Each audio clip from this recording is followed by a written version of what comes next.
Bonjour mes frères et sœurs. Voilà, là on se retrouve pour une autre émission.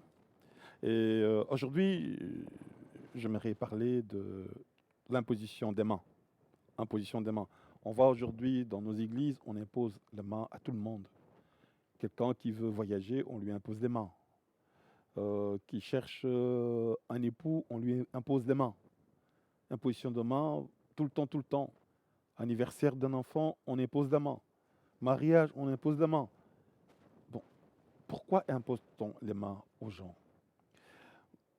Eh bien, nous voyons dans la Bible l'ordre que Jésus a donné à l'Église.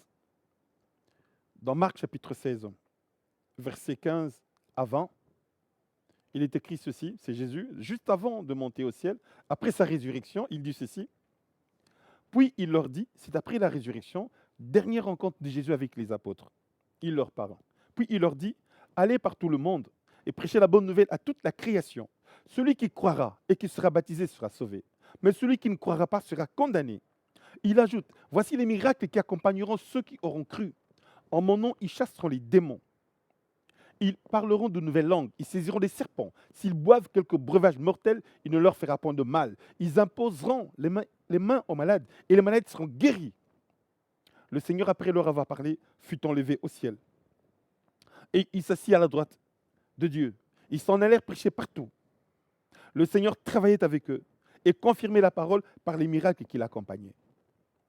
Voilà, il leur dit, allez dans le monde entier, prêchez la bonne nouvelle à toute la création. Prêchez l'évangile à toute la création. Il dit, voici les miracles qui accompagneront ceux qui auront cru. En mon nom, ils chasseront les démons. Ils parleront de nouvelles langues. Ils saisiront des serpents. S'ils boivent du poison, il leur fera pas du mal. S'ils boivent du poison, ils mangent du poison. Il leur fera pas de mal. Ils imposeront les mains aux malades. Les malades seront guéris. C'est ça, il a donné aux disciples le pouvoir de chasser les démons, de guérir les malades en leur imposant les mains. Et l'imposition des mains n'a pas commencé avec les disciples dans le Nouveau Testament. Dans l'Ancien Testament, déjà, on imposait les mains. Mais ce n'était pas pour guérir les malades. Je prends juste le cas de Moïse et Josué. Là, Moïse est à la fin de son ministère. Dieu lui a dit, tu verras la terre promise de loin, parce que tu m'as désobéi. Il dit, c'est Josué qui te remplacera. Et Dieu lui dit ceci à propos de Josué. Nombre chapitre 27, verset 18. Nombre 27, verset 18. Je cherche rapidement. Nombre chapitre 18. Nombre 18, verset... Nombre 27, verset 18. Nombre 27, verset 18. L'Éternel dit à Moïse, prends Josué, fils de Nun, homme en qui réside l'Esprit, tu poseras ta main sur lui. Prends Josué, fils de Nun, homme en qui réside l'Esprit, tu poseras ta main sur lui. Et voilà. Moïse fait ce que l'Éternel, verset 22, Moïse fit ce que l'Éternel lui avait ordonné. Il prit Josué et le plaça devant le sacrificateur Élisère et devant toute l'assemblée. Il posa ses mains sur lui et lui donna des ordres comme l'Éternel l'avait dit par Moïse. Et on voit que Moïse a imposé les mains à Josué. Et c'est repris encore dans Deutéronome 34, verset 9. Deutéronome 34, verset 9, on nous dit ceci. Deutéronome 34, verset 9, je lis au nom de Jésus. Josué, fils de Nun, était rempli de l'esprit de sagesse, car Moïse avait posé ses mains sur lui. Josué, fils de Nun, était rempli de l'esprit de sagesse. Pourquoi? Car Moïse avait posé ses mains sur lui. Donc voilà, le Saint-Esprit descendu, il a été rempli du Saint-Esprit, rempli parce que Moïse lui avait imposé les mains. Donc on voit déjà qu'il y avait l'imposition des mains dans l'Ancien Testament. Non seulement ça, et ce qui est important, ça on va le voir tout à l'heure, je vais rentrer quand même dans ces détails-là. Jésus-Christ lui-même, il imposait les mains aux malades. Nous sommes dans le livre de Marc, chapitre 6. Jésus va dans son pays, dans sa patrie, où il a grandi, à Nazareth. Il arrive à Nazareth, il entre dans la synagogue, comme à son habitude, et là, il parle. Il parle avec autorité. Les gens sont étonnés d'entendre cette sagesse qui sortait de lui. Ils disent, mais N'est-ce pas le charpentier? N'est-ce pas le fils de Marie? N'est-ce pas le frère de Jose, de Jude, de Simon? Ses sœurs ne sont-elles pas parmi nous? Et il était pour eux une occasion de chute. Ils se sont dit, mais on connaît ce garçon. Il a grandi ici. Il est charpentier, c'est le fils du charpentier Joseph, et il est lui-même charpentier. Jésus avait un métier, Jésus était charpentier, c'est une parenthèse. Alors, il était pour eux une occasion de chute. Ils ne voyaient pas en Jésus le Messie, en fait. Ils ne voyaient pas en lui le Christ. Et alors, Jésus leur dit, verset 4, je suis dans Marc chapitre 6, verset 4, mais Jésus leur dit, un prophète n'est méprisé que dans sa patrie, parmi ses parents et dans sa maison. Il ne put faire là aucun miracle. Si ce n'est qu'il imposa la main à quelques malades et les guérit. Il ne put faire là aucun miracle. Lui qui faisait des miracles, là, il n'a pas pu faire. On utilise le verbe pouvoir parce qu'il n'y avait pas de foi. Et comme il n'y avait pas de foi, il n'a pas pu. Mais les quelques personnes qui avaient la foi ont été guéries. Comment guéries? Parce qu'il leur a imposé les mains. Jésus a imposé les mains pour guérir les malades. Ça n'est pas tout. Dans Marc chapitre 7, on est dans Marc chapitre 6, maintenant on passe au chapitre 7, Marc chapitre 7, au verset 32. Nous voyons que Jésus impose encore les mains à un sourd muet. Je lis Marc chapitre 7, à partir du verset 31. Jésus quitta le territoire de Tyr et revint par Sidon, vers la mer de Galilée, en traversant le pays de la Décapole. On lui amena un sourd qui avait de la difficulté à parler, et on le pria de lui imposer les mains. Il le prit à part, loin de la foule, il mit les doigts dans les oreilles et lui toucha la langue avec sa propre salive. Donc on voit qu'on amène cet homme, on demande à Jésus de lui imposer les mains. Mais bon, ici, il n'avait pas imposé les mains, il a mis plutôt ses mains dans la langue, à toucher sa langue, à imposer ses mains, à toucher sa langue par ses doigts en fait. Voilà, et il lui a mis de la salive et cet homme a pu parler. Il n'y a pas que ça, nous sommes toujours dans Marc, Marc au chapitre 10, Jésus impose les mains aux enfants. Marc chapitre 10. Marc chapitre 10. On amène à Jésus des enfants. Marc chapitre 10, à partir du verset 13.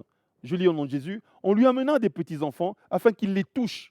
Mais les disciples reprirent ceux qui les amenaient. Jésus, voyant cela, fut indigné et leur dit, laissez venir à moi les petits enfants et ne les en empêchez pas, car le royaume de Dieu est pour ceux qui leur ressemblent.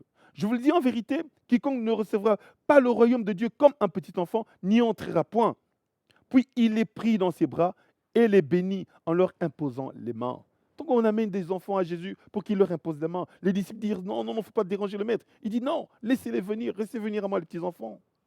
Car le royaume de Dieu appartient à ceux qui leur ressemblent. Et il est pris dans ses pieds, il est pris dans ses bras et il les bénit en leur imposant les mains. Donc il a béni les enfants en imposant les mains. Il a guéri les malades en imposant les mains, et en imposant les mains, il bénit aussi. Donc l'imposition de main, c'est pour guérir, l'imposition de main, c'est pour bénir. Et comme on a vu pour Josué, on a imposé les mains pour que le Saint-Esprit soit sur lui. Nous sommes dans le Nouveau Testament. Donc Jésus, il y a dans Luc chapitre 13, verset 13. Luc au chapitre... On peut aller Luc chapitre 4, verset 40. Luc chapitre 4, verset 40. Je lis au nom de Jésus. Après le coucher du soleil, tous ceux qui avaient des malades atteints de diverses maladies les lui amenèrent. Il imposa les mains à chacun d'eux et les guérit. Voilà, Jésus guérit en imposant les mains. Lui-même, il imposait les mains, il guérissait les malades. Ça, c'est Luc chapitre 4, verset 40. Et dans Luc 13, verset 13, on voit cette femme qui était courbée pendant 18 ans. 18 ans. Je lis au nom de Jésus, donc Luc 13, à partir du verset 10. Jésus enseignait dans une synagogue le jour du sabbat. Et voici, il y avait là une femme possédée d'un esprit qui la rendait infirme depuis 18 ans. Elle était courbée et ne pouvait pas du tout se redresser. Lorsqu'il la vit, Jésus lui adressa la parole, lui dit, « Femme, tu es délivrée de ton infirmité. » Et il lui imposa les mains. À l'instant, elle se redressa et glorifia Dieu. Voilà. Tu es délivrée de ton infirmité. Il lui imposa les mains. À l'instant, elle se redressa. Le démon partit, elle se redressa, elle fut libérée. Donc Jésus imposait les mains. Dans Marc chapitre 8 aussi, on voit que Jésus impose les mains à un aveugle pour que l'aveugle voie. Qu'en est-il des apôtres après Jésus, quand Jésus est monté au ciel? Les apôtres aussi ont guéri, parce que Jésus leur a dit, nous avons lu dans Marc chapitre 16, verset 15 à 20, allez dans le monde entier, prêchez la bonne nouvelle à toute la création. Et voici les miracles qui accompagneront ceux qui auront cru. En mon nom, ils chasseront les démons, ils parleront de nouvelles langues, saisiront les serpents, s'ils boivent quelques breuvages mortels, du poison, il leur fera pas de mal. Ils imposeront les mains aux malades, les malades seront guéris. Et ils ont obéi, ils sont allés prêcher, et ils ont guéri les malades en leur imposant les mains. Et on a des exemples dans la Bible où les apôtres ont imposé les mains et les malades sont guéris.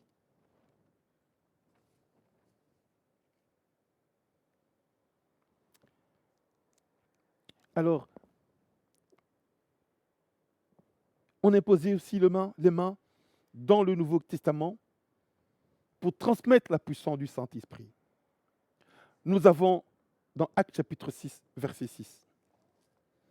Actes chapitre 6 au verset 6. Là, il y avait des disputes entre les Juifs et les non-Juifs qui étaient chrétiens à propos de la distribution des biens, des aliments, de la nourriture. Alors ils ont dit, on va choisir C'est les apôtres qui faisaient cela. Avec ça, ils se sont dit, bon, maintenant on va choisir choisissez parmi vous cette personne, cet homme, dont on rend un bon témoignage, pour qu'il s'occupe de ça, de tout ce qui est finance, de tout ce qui est matériel. Et nous, apôtres, nous allons rester seulement dans la prédication de la parole. Eh bien, ils ont choisi cette personne comme diacre. Et qu'est-ce que les apôtres ont fait? Ils leur ont imposé les mains. Donc nous sommes dans Actes chapitre 6, verset 5. Cette proposition plut à toute l'assemblée, dont la proposition de choisir cette personne pour s'occuper de la tâche, de distribuer les aliments, de partager les biens. Ils élurent Étienne, homme plein de foi et d'Esprit Saint, Philippe, Procor, Nicanor, Timon, Parménas et Nicolas, prosélytes d'Antioche. Ils les présentèrent aux apôtres qui, après avoir prié, leur imposèrent les mains. Donc les premiers diacres ont été présentés aux apôtres pour que les apôtres leur imposent les mains. Et on leur a imposé les mains afin qu'ils prennent leur charge de diacres, de serviteurs à table. C'est eux qui s'occupaient de tout ce qui est matériel, tout ce qui était financier, tout ce qui était distribution des vivres, des repas. On leur a imposé les mains. Et nous voyons encore sur l'imposition des mains, on revoit encore dans Actes chapitre 8, verset 17, toujours nous sommes dans Actes chapitre 8 au verset 17. Alors Pierre et Jean leur imposèrent la main et ils reçurent le Saint-Esprit. Je vais commencer donc à partir du verset 14. On voit Pierre et Jean qui sont en train de travailler pour le Seigneur. Verset 14. Les apôtres qui étaient à Jérusalem ayant appris que la Samarie avait reçu la parole de Dieu, y envoyèrent Pierre et Jean. Ceux-ci arrivés chez les Samaritains, prièrent pour eux afin qu'ils reçoivent le Saint-Esprit, car il n'était pas encore descendu sur eux. Ils avaient seulement été baptisés au nom du Seigneur Jésus. Ils avaient reçu le baptême d'eau au nom du Seigneur Jésus, mais n'avaient pas encore reçu le Saint-Esprit. Alors Pierre et Jean leur imposèrent la main et ils reçurent le Saint-Esprit. Voilà, l'onction du Saint-Esprit descend sur ses disciples de Samarie par imposition des mains de Pierre et de Jean. Actes chapitre 8, verset 17. Et nous l'avons encore à propos de Paul et Barnabas. Dans Actes chapitre 13, Paul et Barnabas étaient dans l'église de Antioche. Et là, ils travaillaient pour Dieu. Et Dieu dit aux chrétiens de Antioche, mettez-moi à part Paul et Barnabas pour l'œuvre à laquelle je les ai appelés. Je vais lire Actes chapitre 13, versets 2 à 3.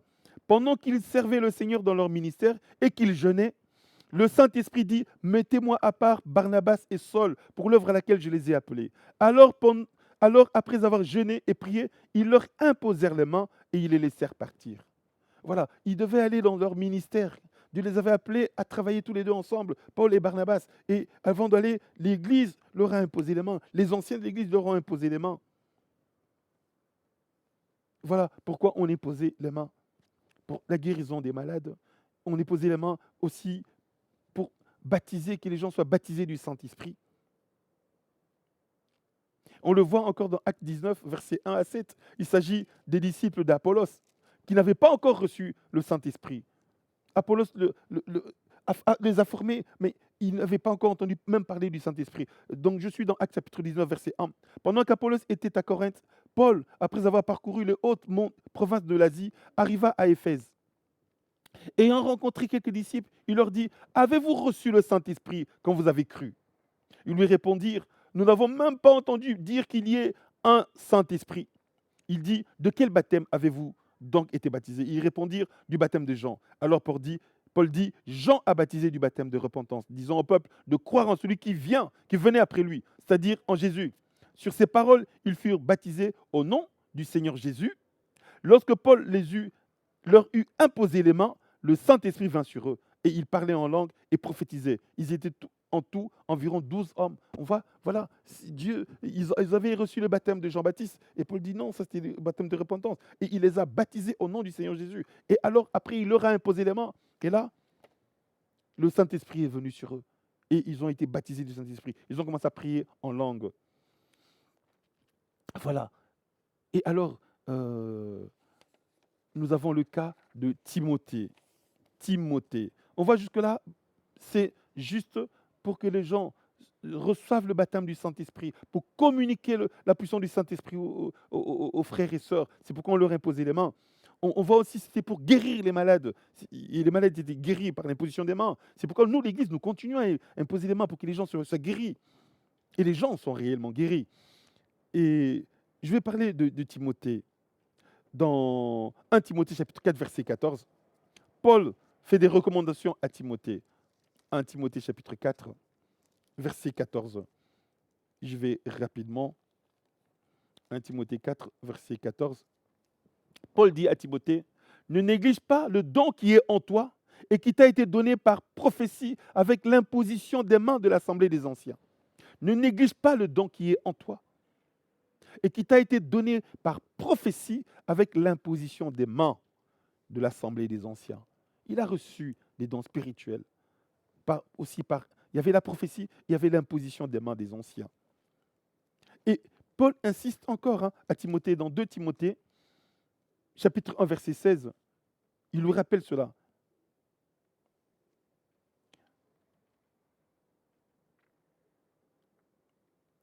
Donc dans 2 Timothée, j'ai dit, 2 Timothée, deuxième épître de Timothée, Paul qui rappelle à Timothée son baptême, l'imposition des mains. Le Saint-Esprit est venu sur Timothée sur imposition des mains de la part. Plutôt 1 Timothée chapitre 1 verset, 2 Timothée chapitre 1 verset 6. C'est pourquoi je t'exhorte à ranimer la flamme du don de Dieu que tu as reçu par l'imposition de mes mains. 2 Timothée chapitre 1 verset 6. C'est pourquoi je t'exhorte à ranimer la flamme du don de Dieu que tu as reçu par l'imposition de mes mains. Ce n'était pas verset 16, dans 2 Timothée verset 6. Donc on voit, Paul lui a imposé les mains et il a reçu le don, la flamme du Saint-Esprit, le don du Saint-Esprit par l'imposition des mains de Paul lui-même. Mais Paul met en garde Timothée. Et ça, c'est important. Il dit, c'est important, nous allons lire dans 1 Timothée chapitre 5, verset 22. Il dit, il ne faut pas imposer les mains avec précipitation. 1 Timothée chapitre 5, verset 22, n'impose les mains à personne avec précipitation et ne participe pas au péché d'autrui. Toi-même, conserve-toi pur. Donc, Paul met en garde Timothée, il dit, n'impose pas les mains précipitamment, avec précipitation aux gens. Ne te précipite pas d'imposer les mains. Aujourd'hui, dès que les personnes arrivent, qu'on les connaît son nom, on leur impose les mains. Mais Paul dit à Timothée, pas ça. N'impose pas les mains avec précipitation. Ne participe pas au péché d'autrui. Pourquoi Paul a-t-il dit ça? 1 Timothée chapitre 5, verset 22. Et si nous remontons dans le livre de Lévitique, la personne qui venait avec l'animal imposait ses mains pour ses péchés. Lévitique chapitre 4, tout le chapitre 4, à partir du verset 1, vous allez jusqu'en bas. Si c'est le souverain sacrificateur, il venait avec un taureau, il imposait la main sur le taureau égorger le taureau, on prenait le sang, on mettait sur les cornes de l'autel pour que Dieu pardonne les péchés. Et si c'était tout le peuple, on venait aussi avec un taureau. Si c'est un membre quelconque du peuple, il venait avec une chèvre. Il imposait les mains sur la tête de l'animal, on égorgeait l'animal, on prenait le sang, on mettait sur les cornes de l'autel. Et quand Dieu voyait le sang, il savait qu'il y avait une vie qui a été donnée pour les péchés de la personne. Parce que le sang, la Bible dit, donc, toujours Lévitique chapitre 17, verset 14, la vie de toute chair, c'est ce sang qui est en elle. Le salaire du péché, c'est la mort. Et Dieu, quand voyait qu'un animal avait été sacrifié, il pardonnait. Parce qu'il y a eu la mort, un mort à cause du péché. Et il ne voyait pas l'animal, il voyait son fils, comme j'ai dit tout à l'heure. Il voyait le sacrifice de son fils à la croix. Eh bien, voilà, frères et sœurs, si nous allons dans Lévitique chapitre 16, nous allons comprendre. C'est beaucoup plus clair. Lévitique chapitre 16, le jour du grand pardon, que les Juifs appellent le jour du Yom Kippour. Donc, qu'est-ce qu'on disait? Voilà, je vais lire à partir du verset 20. Lorsqu'il aura, donc Lévitique chapitre 16, verset 20, lorsqu'il aura achevé de faire l'expiation pour le sanctuaire, pour la tente d'assignation pour l'autel, il fera approcher le bouc vivant. Aaron posera ses deux mains sur la tête du bouc vivant et il confessera sur lui toutes les iniquités des enfants d'Israël et toutes leurs transgressions par lesquelles ils ont péché. Il les mettra sur la tête du bouc, puis il le chassera dans le désert. Vous voyez? Donc Aaron va mettre la main imposer les mains sur le bouc, va confesser tous les péchés du peuple et tous les péchés seront transmis sur l'animal et l'animal sera chassé. On parle ici du bouc émissaire. Donc voilà, quand c'est quelqu'un, par exemple, si tu vas donner ta tête à n'importe qui, un pécheur, quelqu'un qui se dit apôtre, docteur, pasteur, qui vit dans l'impudicité, dans l'adultère, dans les impuretés, qui regarde des films pornographiques, et toi tu viens pour qu'il t'impose les mains, il va te transmettre des impuretés. Ici, on transmettait par imposition des mains sur l'animal, le péché passait de l'homme à l'animal. Et alors, toi-même, c'est pourquoi Paul dit à Timothée, faites attention, n'impose pas les mains à n'importe qui. Il faut parler avec la personne avant de lui imposer les mains. Parce que s'il a des péchés, tu peux participer à ses péchés. Un jour, il y a un enfant de l'église, il était encore enfant, aujourd'hui il est adulte. Il y a, dans l'école, je crois, quelqu'un qui voulait lui mettre la main sur la tête. Il dit non, notre pasteur a dit qu'on ne nous impose pas les mains, qu'on ne nous mette pas des mains sur la tête. Ne laissez pas vos enfants mettre leur tête n'importe qui, que n'importe qui touche vos enfants, qui leur impose des mains. On transmet des maladies comme ça. On transmet des malédictions aussi comme ça. Et vous-même, ne donnez pas votre tête à n'importe qui pour qu'il vous impose les mains. Voilà, frères et sœurs, ce que je voulais partager sur l'imposition des mains. Eh bien, on a d'autres émissions qui vont suivre. Que Dieu vous bénisse. J'espère que tout est rentré, que vous avez bien suivi. Partagez aussi ces vidéos à côté de vous, autour de vous, et pour que les gens soient bénis. Voilà. La prochaine fois, on parlera de la théologie. On est en train de préparer une émission avec le pasteur Freddy sur l'argent dans l'église. On parlera des offrandes, de la dîme. On touchera ces points-là. Allez, que Dieu vous bénisse richement. Bye bye. À la prochaine. Au revoir.